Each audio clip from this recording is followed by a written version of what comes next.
Okay, well, coming up at 10:30 this morning, we are expecting what will be a sizable cabinet shuffle by Prime Minister Justin Trudeau. So joining us in studio to talk more about this is Adam Vaughan, a principal at Navigator, but more relevant to this conversation, former Liberal MP, member of that government, of course. So we've understood there have been several people who've said, you know, I'm not running again, so they're leaving cabinet. 4 of them. 3 others we know are leaving cabinet, effectively being demoted there. Lametti, Marco among those. What do you make of what you're hearing so far about the fact that so much of the cabinet is really going to take on new portfolios? So building a cabinet is not easy.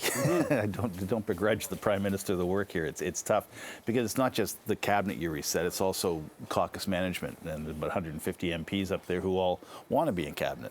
Yeah. So it's pretty clear that the Trudeau government right now is resetting around the economic sort of thrust they want to sort of push into a fall agenda in Parliament, focused largely on housing, I'm told, but there are other economic indicators which are challenging. And so he wants to sort of build the A-team around the economic issues, and that requires moving people.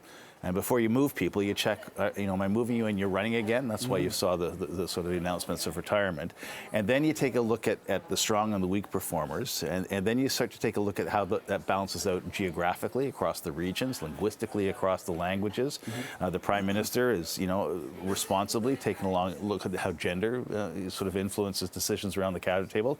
And then you start to look at, and I think this is where some of the speculation is leading, which voting blocks do you need to pay attention to as you head into the next election? And that's both sort of cultural, ethnic voting blocks that you see in some parts of the country.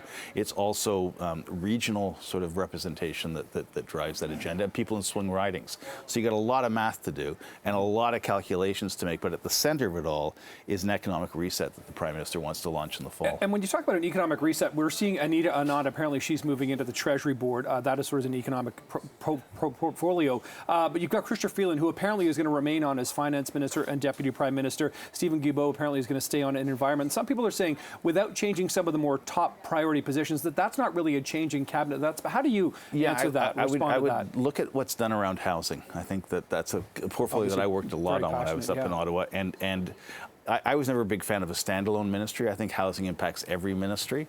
But to get the technical part of housing, the financial architecture in order to solve the housing crisis, and to get the social housing piece put into place where it has more effect, you've got to start creating ministries that have more direct responsibility around housing. Right now, housing is farmed out to CMHC through a Crown corporation. A lot of policy is done away from the cabinet table.